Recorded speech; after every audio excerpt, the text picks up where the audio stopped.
Dias atrás nós tivemos um episódio sobre a leitura da Bíblia e hoje nós vamos falar sobre Léxio Divina. Tu já ouviu falar sobre isso, sobre a leitura orante da Palavra de Deus? Pois é, esse é o episódio de hoje, sob patrocínio de Citolab, Homeschool, Unieduc e Sapiensflix. Bora lá, que este é o Sapienscast, vem comigo!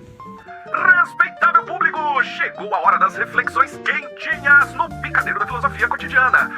Está no ar Sapienscast, edição quase sábio. Quase, né? Quase sábio. E agora, diretamente do grão dourado das ideias. Meditações com cheiro de café, servidas especialmente pra você. Com ele, Clênio Gonçalves. Sou eu mesmo, tá? Então, bora lá. Às vezes a gente fica pensando assim, muito bem, agora eu já vi como é que eu faço para ler a Bíblia, mas como é que eu rezo, oro com ela?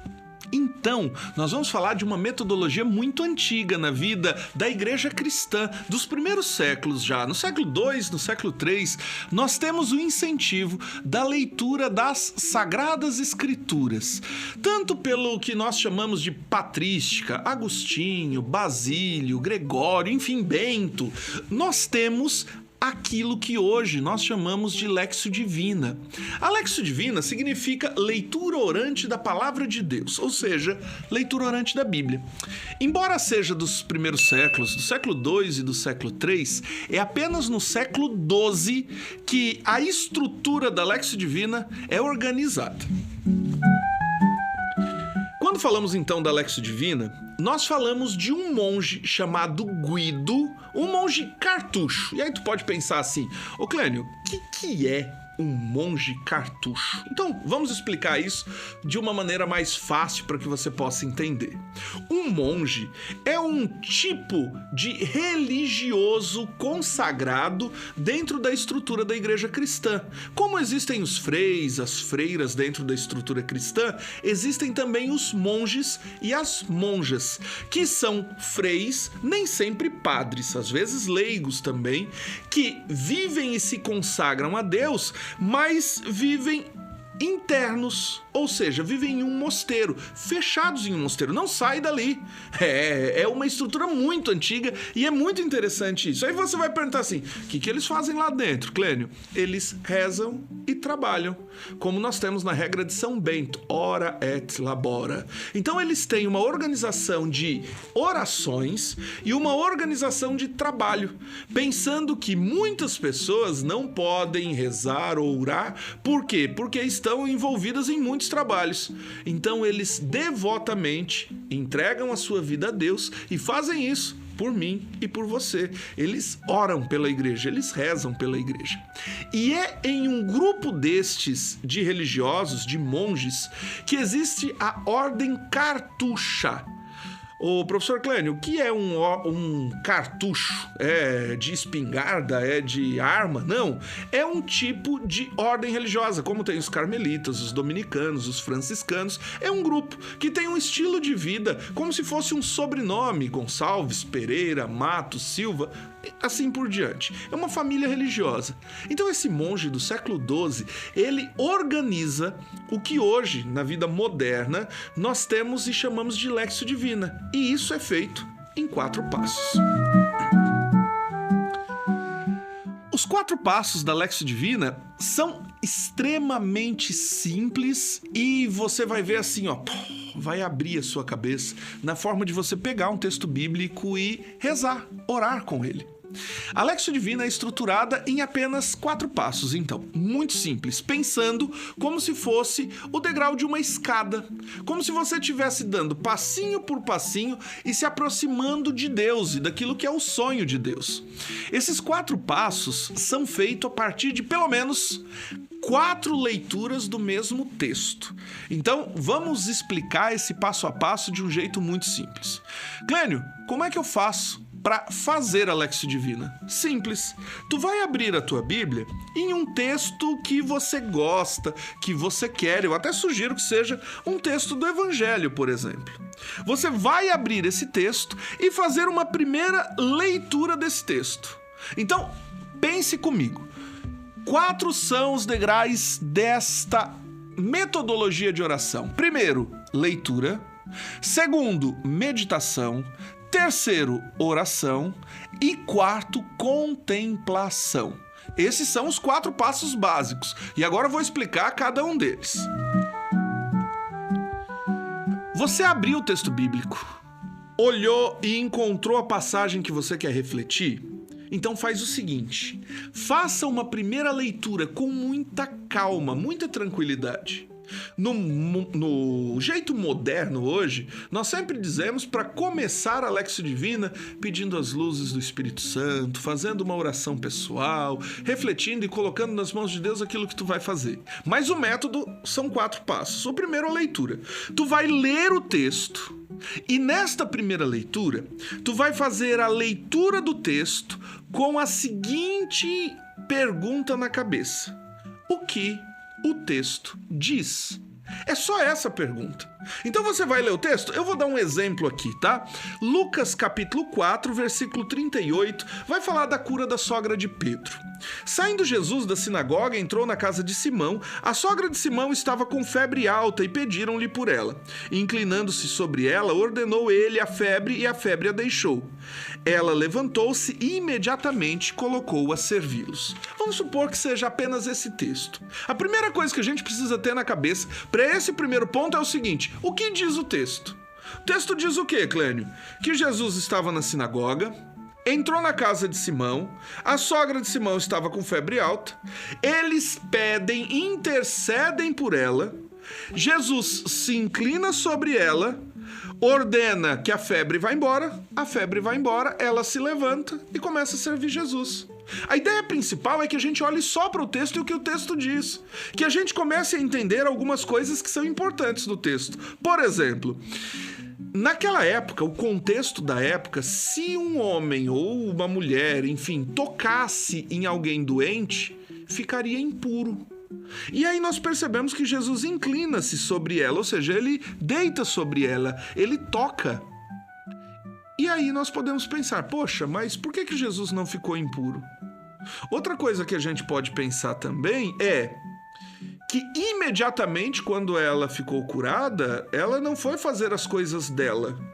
Ela foi servir Jesus.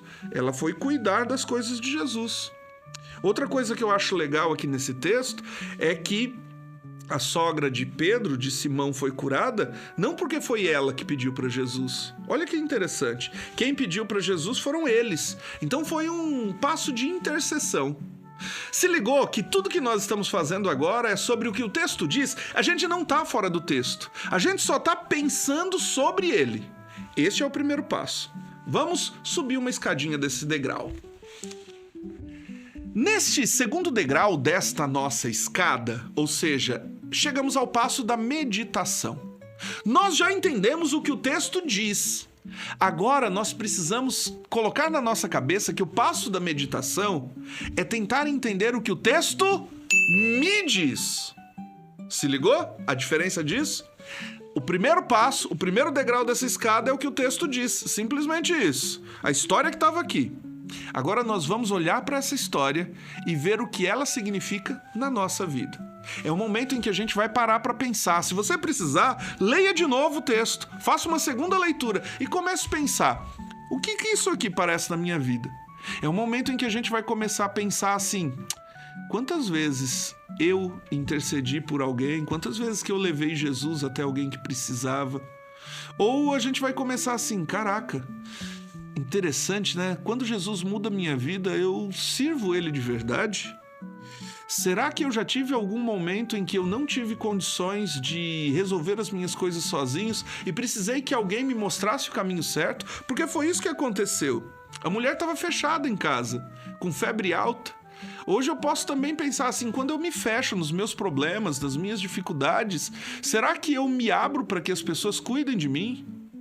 Outra coisa interessante que nós temos aqui é a capacidade de entender que Jesus, quando toca, ele é tão grande que não é ele que fica leproso, febril ou doente. Jesus toca em um monte de gente e não é ele que fica doente. É ele que leva a salvação, a paz, a saúde às pessoas, a bênção.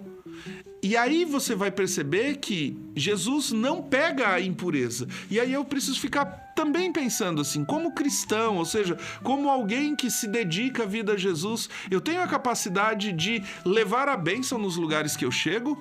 Ou se eu chego em um lugar onde as coisas não são boas, sou eu que me contamino? Talvez você tenha um grupo de amigos, eu tenho um grupo de amigos, e vale a pena a gente pensar, esse é o momento da meditação. O quanto eu consigo iluminar a vida de alguém, ou o quanto eu chego na vida das pessoas e acabo me perdendo. É o momento em que a gente medita, a gente pensa, o que o texto me diz? E aí a gente fica pensando, poxa, Jesus fez isso com a sogra de Pedro, eu faço isso com quem e me chamo cristão? Entendeu esse segundo passo?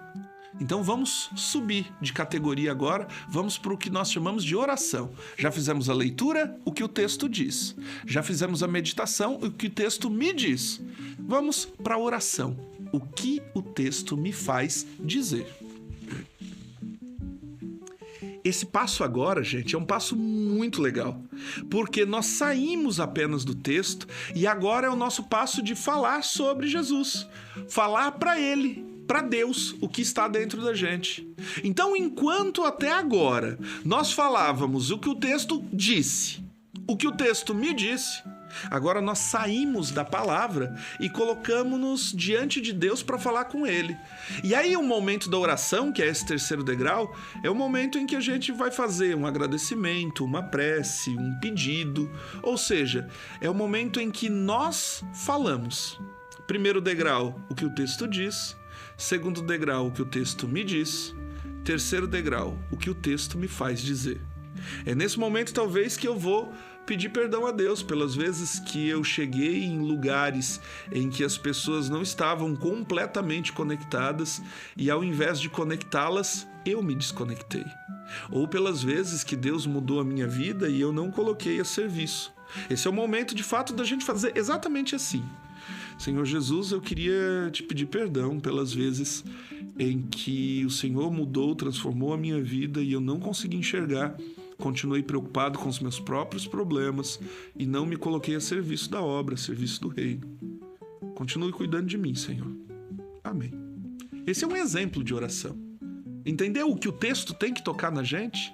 E a partir do momento em que a gente fala para Deus aquilo que é um apelo do nosso coração, a gente tem o quarto passo. O quarto passo é o último degrau dessa escada. O que o texto diz, o que o texto me diz, o que o texto me faz dizer, e agora um passo muito legal, a contemplação. O que o texto me faz fazer. Ou seja, é a ação que nós vamos concretamente fazer do que lemos hoje. No passo da contemplação, nós temos então um momento muito importante, que é aquele momento em que nós vamos fazer um compromisso com Deus.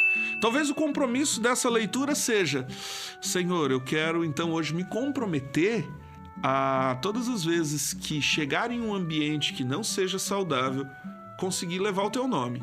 E aí eu me comprometo. Nesse dia, por exemplo, é um compromisso pessoal a levar a palavra para alguém. Ou seja, o Senhor tocou minha vida, então eu quero tocar a vida de alguém. E aí eu guardo essa responsabilidade, esse compromisso no meu dia. Ou se você faz uma Lexio Divina por semana, naquela semana. Talvez você vai se comprometer com um texto como esse de visitar a sua avó que está doente e enferma há muito tempo e levar uma palavra que seja legal para ela. Tá percebendo que rezar, orar com a palavra de Deus é fazer uma experiência para que a palavra que está aqui, entre aqui, é isso a Lexio Divina. É isso a leitura orante da palavra de Deus. É fazer com que a palavra se conecte com a gente. E esse é um método antiquíssimo que muitos santos, muitos cristãos já experimentaram e que você pode experimentar também de um jeito muito, mas muito fácil. O episódio de hoje nós queríamos simplesmente te ensinar de maneira breve a você rezar com a palavra de Deus, orar com a palavra de Deus, em 4 passos: leitura, meditação, oração e contemplação. O que o texto diz, o que o texto me diz, o que o texto me faz dizer e o que o texto me faz fazer. Essa é a Lexio Divina. E sobre o patrocínio de Citolab, Homeschool, Unieduc e Sapiens Flix, esse foi o Sapiens Cast. E se você quiser saber um pouco mais sobre a palavra de Deus, conecte-se lá na Sapiens Flix, que nós temos curso bíblico online para te ensinar ainda mais sobre a palavra de Deus, tá? Beijo no seu coração, até a semana que vem. Valeu!